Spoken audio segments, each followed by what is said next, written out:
자, 이게 BTS 콘서트가 아니에요. 워렌 버핏 형님이 가지고 계신 그 버크셔 해서웨이라는 그 회사의 주주총회 현장입니다. 자, 이게 모든 사람들이 이게 주주예요, 주주. 그래가지고 주주총회 하는 걸 듣기 위해서 주주들이 다 모여있는 상황인 건데, 자, 제가 아까 말씀드렸던 것처럼 미국 주식 투자 하면 바로 떠오르는 워렌 버핏이 5월 3일자로 은퇴한다고 밝혔습니다. 그래서 아마 많은 분들께서 진짜 놀라셨을 것 같아요. 연말에 물러날 것이라고 하면서 저도 그 영상을 봤는데 후임 CEO를 두고 이 후임 CEO가 나보다 더 버크셔 해서웨이를 잘 이끌어갈 것이다.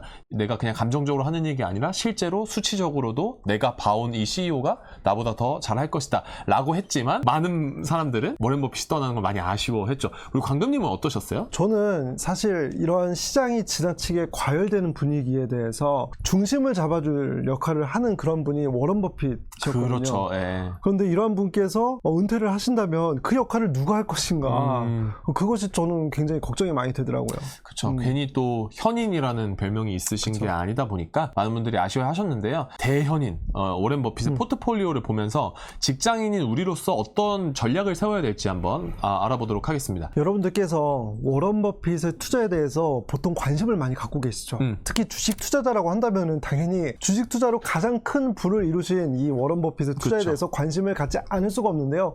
그러다 보니까 신문상에서는 워런 버핏이 현금을 더 많이 보유를 했다라고 해도 기사가 뜨고요. 그렇죠. 그리고 어떤 주식을 샀다라고 해도 기사가 뜨고요. 여러 가지 관심이 많습니다. 그렇다면은 오늘 이 수업 시간에는 여러분들께서 특히 개별주에 있어서 워런 버핏과 같은 방식으로 투자를 하고 싶다라고 한다면은 어떠한 지표를 중점적으로 보는 것이 좋을까에 대해서 의문을 해소하실 수 있도록 제가 답변을 드리겠습니다. 워렌 버핏이 창업한 투자 회사죠. 이 버크셔 해서웨이의 2024년 4분기에 어떻게 투자를 하고 있는지에 대한 포트폴리오를 한번 정리를 해드리려고 하는데요. 가장 많은 비중을 차지하고 있는 주식은 애플인데요. 사실 애플과 관련돼서는 포트폴리오의 비중이 한 50%까지 갔었는데 최근에 그 비중을 많이 줄이면서 28%로 줄어든 그런 상황이고요. 워런 버핏이 장기 투자했다라고 알려져 있는 아메리칸 익스프레스, 그리고 뱅크 오브 아메리카, 그리고 코카콜라 다 장기 투자하셨어요. 그러니까요. 보통 이 종목들에 대해서 다 30년 이상 이렇게 보유를 하신 그런 종목들이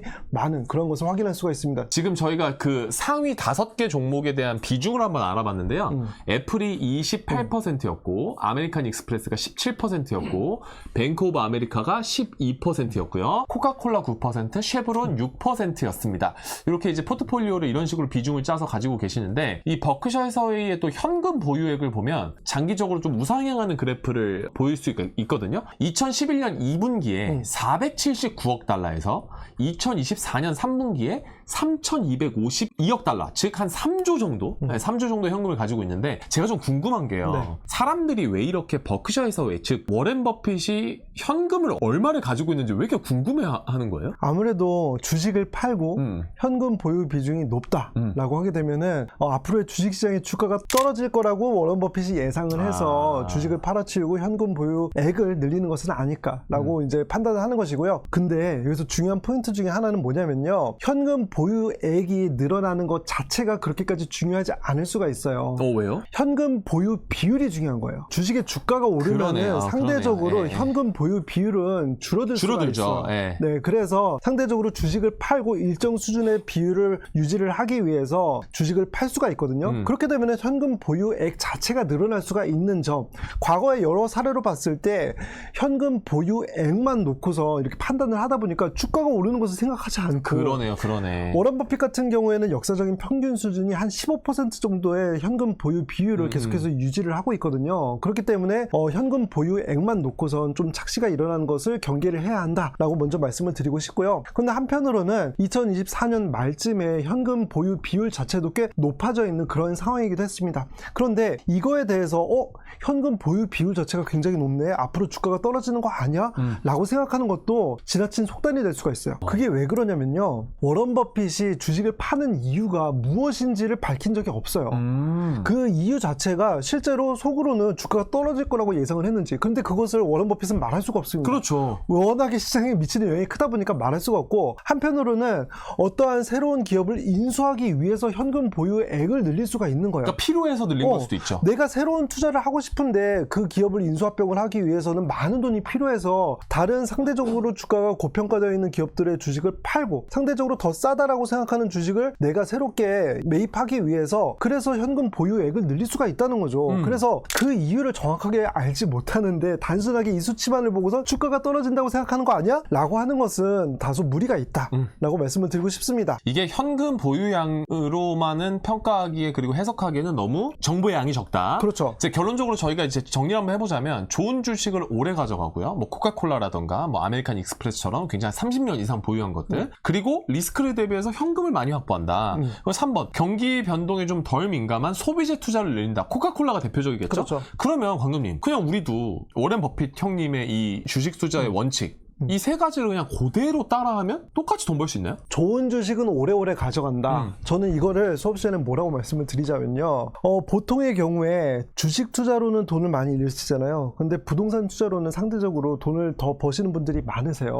근데 그 이유를 생각해 보면은 주식은 너무나도 쉽게 파는 경우들이 많다. 그렇죠. 근데 부동산의 경우에는 상대적으로 규모가 크다 보니까 파기가 힘들죠. 그러질 못하는 거잖아요. 근데 만약에 이렇게 실시간으로 사고 팔 수 있는 그런 여건이 부동산도 똑같다라고 한다면은 사람들의 그런 심리가 어떠한 정책에 의해서도 부동산은 많이 영향을 받기 때문에 충분히 부동산도 이렇게 사고 팔기가 쉽다면은 손실이 나는 분들이 많을 수가 있다. 그렇죠, 그렇죠. 따라서 내가 주식을 투자를 할 때 그런 마음가짐이 너무 단기간에 그 성과에 집착을 하는 것은 아닌가. 그러다 보니까 좋은 주식을 오랫동안 가져가지 못하는 것이 나의 상당히 많은 기회를 잃어버리는 것은 아닌가라고 생각해 볼 수가 있는 것이고요. 그리고 현금 보유 비중을 일정하게 유지를 하는 것, 이거 매우 중요합니다. S&P 500 기준으로 해서 현금 보유 비중 없이 S&P 500을 100% 비중으로 보유를 하는 것이 성과적으로는 더 나을 때가 많았어요. 왜냐면 장기간 우상향을 했기 때문에 그렇죠. 그런데 이론적으로는 이렇지만 실제로 투자를 하실 때는 최근에 20% 하락할 때 많이 불안하셨잖아요. 그렇죠. 현금이 없으면 더 불안합니다. 내가 이러한 투자를 오랫동안 이어가야 하는 것 1번이 대전제가 되어야 하는데 현금 보유 비중이 적다면은 장기간 그러네요. 우상향하는 그런 S&P 500이라고 할지라도 이러한 투자를 오랫동안 이어갈 수가 없다는 점. 그래서 2번도 매우 중요할 수밖에 없는 것이죠. 그리고 3번 같은 경우에는 제가 또 할 말이 많습니다. 개인 투자자분들께서는 관심 있는 종목이 최근에 컨텐츠에서 많이 다뤄지는 종목들, 최근에 주가가 많이 오른 종목들, 얘네들에 너무 집중되어 있는 경향이 있습니다. 예를 들어서 제가 작년 10월이었나요? 그때 구해줘 월보에 나와서 저는 2023년도에 코카콜라를 매수를 했습니다 라고 말씀을 드리기도 했었어요. 근데 당시에는 아무도 관심이 없었습니다. 왜냐면은 2024년도에는 기술주들이 주가가 많이 오르고 그죠. 또 반도체 관련된 기업들의 주가가 많이 오르던 그런 시점이었기 때문이죠. 나스닥에 있는 많은 주식들에 관심이 많으셨죠. 네. 그런데 올해 정보기술주들 많은 반도체 기업들의 주가가 많이 출렁였어요. 그런데 코카콜라는 주가가 안정적으로 우상향을 했죠. 주가가 10% 넘게 올랐습니다. 그러니까 신문에서 다뤄지기 시작하고 그러니까 투자자들이 관심을 갖기 시작한다. 그런데 워런 버핏은 상대적으로 이러한 정보기술 관련된 기업에 대한 투자 비중이 많지가 않아요. 오히려 안정적으로 오랫동안 보유를 할 수 있는 그런 종목들에 대해서 비중이 더 크죠. 그렇기 때문에 여기서 단순하게 소비재에 대한 투자 비중을 늘린다 뭐 이런 것들이 중요한 게 아니라 내가 지금 투자를 하는 이유가 어떠한 컨텐츠에 의해서 아니면 어떤 주가 상승에 의해서 너무 관심을 갖는 것은 아닐까. 투자의 성과에 있어서는 그러한 것들이 중요하지 않을 수가 있다는 점을 여러분들께서 꼭 이해를 해주셨으면 좋겠습니다. 그러니까 지금 광금님 얘기를 좀 정리를 해보자면 1, 2, 3번이 맞는 얘기는 맞아요. 이렇게 하면 좋은 건 맞아요. 근데 개인이 저렇게 하기가 굉장히 힘들다는 말씀을 해주신 거잖아요.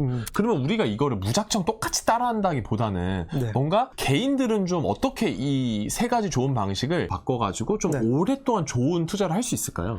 한편으로는 이제 이런 버크셔 해서웨이와 같은 주식을 보유를 하는 방식이 워런 버핏의 투자 포트폴리오를 그대로 따라할 수가 있다는 점에서 한 번쯤은 생각해 보실 수가 있는 그런 부분이죠. 그런데 버크셔 해서웨이의 이러한 연평균 수익률을 한번 볼게요. 보시면은 1965년부터 2023년, 그러니까 꽤 오래 전부터의 그런 투자 성과를 누적한 결과를 보면은 19.8%로 S&P 500 대비해서 월등히 나은 그런 성과를 보이기도 했습니다. 한 50년 정도 기간에는 네. S&P 500보다 버크셔의 연평균 수익률이 더 높았네요. 거의 2배 가까이가 됐죠. 그러네요. 이거는 네. 엄청난 성과예요. 그런데 최근으로 오면 올수록 그 성과의 차이가 S&P 500과 비슷하거나 오히려 낮아졌네요. S&P 네. 500보다 못한 그런 결과를 날 수가 있습니다. 그러네요. 그래서 이걸 보면서 우리가 뭘 알 수 있냐면요. 버크셔 해서웨이의 몸집이 커지면 커질수록 점점 S&P 500과 비슷한 성과를 내는구나.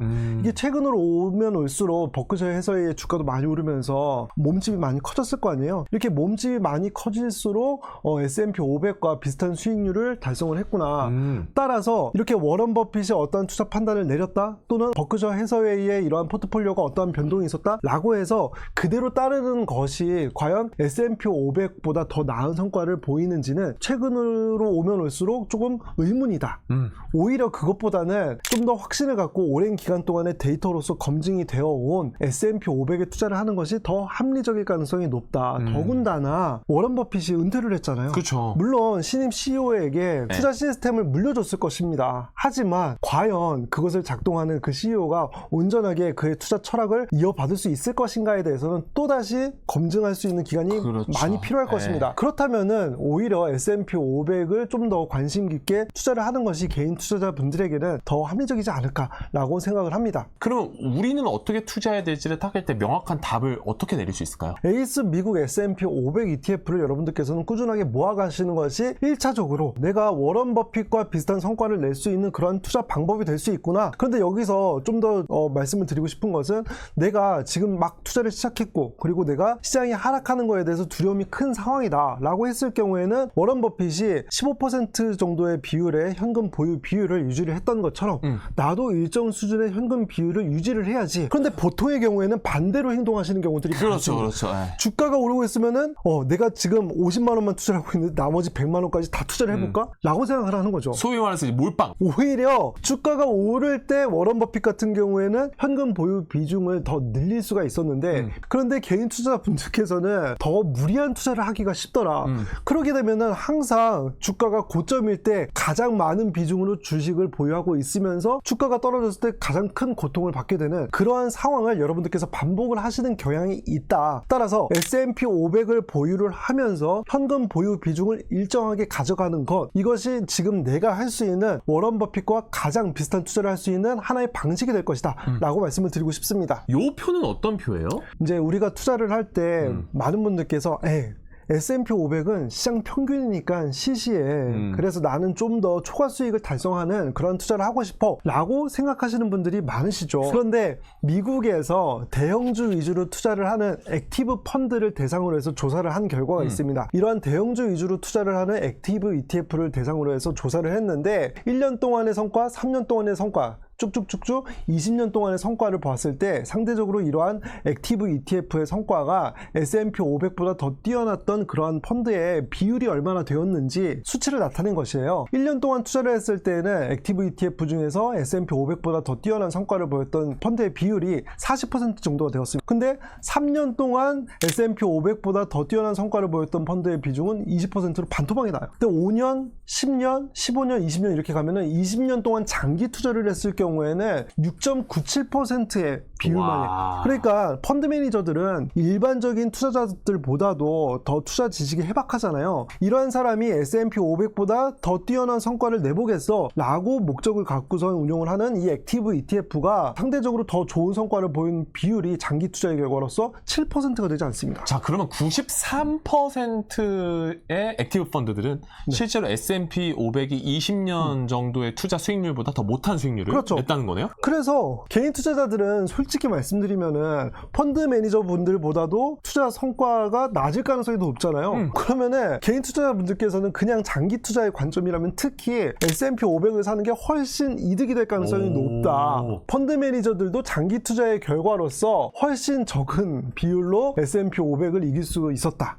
라고 이제 이 점을 알아주셨으면 좋겠습니다. S&P 500에 그냥 장기 투자하는 것만으로 우리는 상위 10%가 될 수 있습니다. 시아님께서 ETF를 잘 사는 것도 중요한데 파는 거 어떻게 파냐 이거 궁금해 하시는데 이 두 가지는 어떻게? 아주 중요한 질문을 해주셨습니다. 주식이라고 생각을 해서 말씀을 드리면은 조금 더 와닿지가 않으시는 것 같아서 제가 똑같이 강남 아파트 말씀을 드려보겠습니다. 강남 아파트를 언제 파실까요? 안 팔죠. 아니면은 정말 내가 돈이 필요할 때, 돈이 필요한데 내가 소득이 없으면 당연히 그걸로 팔고선 소득을 만들어야 될 거 아니에요. 그런 경우에 파시죠. 근데 안 판다라고 답변을 하셨다면은 안 안 파는 이유는 뭐예요? 오를 가능성이 더 높아서 내가 견디고 안 팔고 있으면은 내 자산이 더 커질 거라고 생각을 하니까. 그렇죠. S&P 500도 똑같다. 우상향을 하니까 내가 높은 확률로 안 팔게 되면은 더 큰 자산이 내 미래에는 나를 기다릴 가능성이 높다. 라는 관점에서 강남 아파트와 똑같을 가능성이 높다. 라는 것을 생각을 해보셨으면 좋겠고요. 그렇다면은 강남 아파트를 파는 것처럼 S&P 500도 내가 나중에 정말 돈이 필요할 때 그때 내 수입을 위해서 파는 것, 이것은 합리적이라고 볼 수가 있겠죠.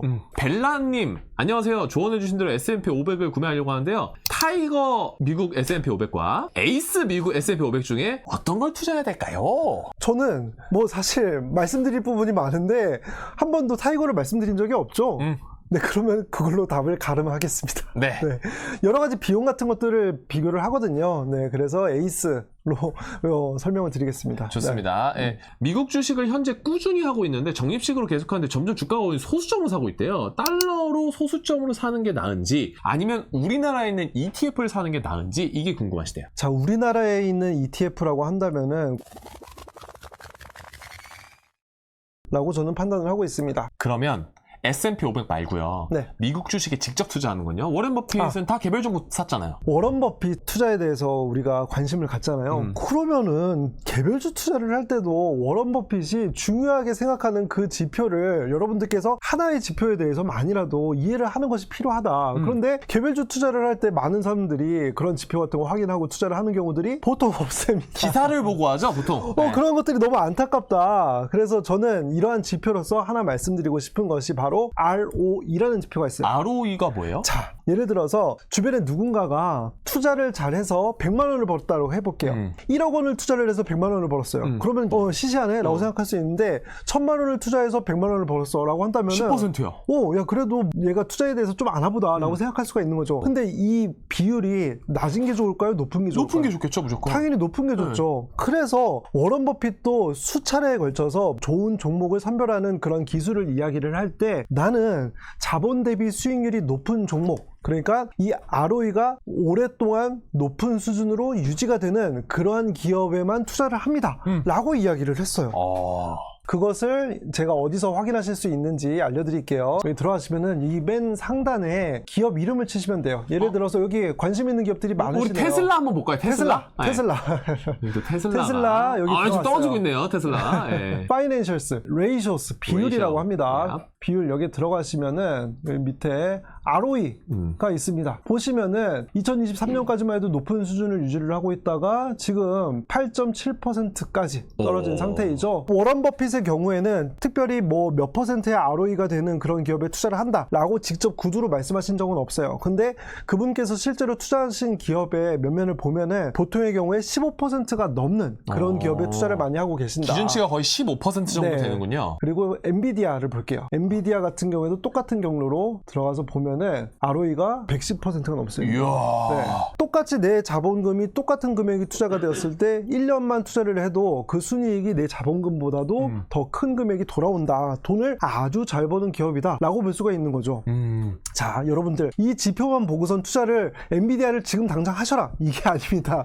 여러분들께서 어떠한 종목에 대해서 관심이 생겼을 때 워런 버핏의 경우에는 이 너무나도 상식적으로 이해를 할 수가 있는 내 자본금 대비 이 회사에서 벌어들이는 수익에 대한 개념인 이 ROE 지표가 높은 수준으로 오랫동안 유지가 되는 그러한 기업들에 대해서 워런 버핏은 선호를 하고 있는데 나는 워런 버핏이 투자의 현인이기 때문에 이분의 투자에 대해서 이해를 좀 더 잘하고 싶어 라고 하신다면은 여러분들께서는 이 ROE 지표를 확인을 하고 투자 의사결정을 내리셔야 한다 라고 말씀을 드리는 것이죠. 저희는 합리적인 투자 결정을 도와드리기 위해서 방법을 알려드릴 뿐이니까 이렇게 방법을 알려주시면 실제로 그 방법을 통해서 내가 직접 기업을 찾아보는 노력을 하시고 나서 투자를 해야 얻는 게 있고 내 투자에 대한 기준도 생깁니다.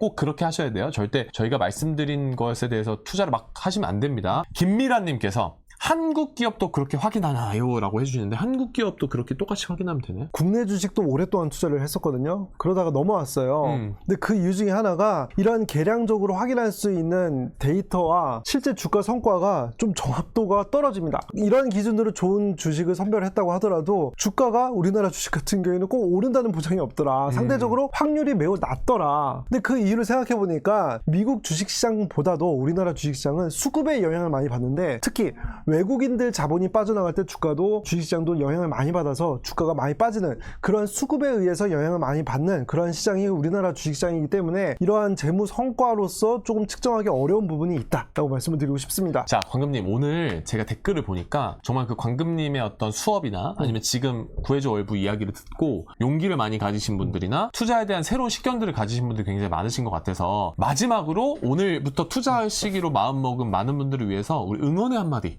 부탁드리겠습니다. 처음에 이렇게 시작을 하실 때 처음 시작할 때는 막 의욕적으로 시작하시다가도 조금 시간이 지나면은 풀이 꺾이는 그러한 것들이 반복되는 그런 경향이 있어요. 그런데 난 또 풀이 꺾였구나, 또 의욕이 꺾였구나, 내가 이뤄낼 수 없는 사람이라서 그런가 보다 라고 생각하실 수가 있는 그런 시점이기도 한데요. 그런데 그거는 누구나가 그렇습니다. 그래서 그런 것들에 대해서 너무 낙담하지 마시고요.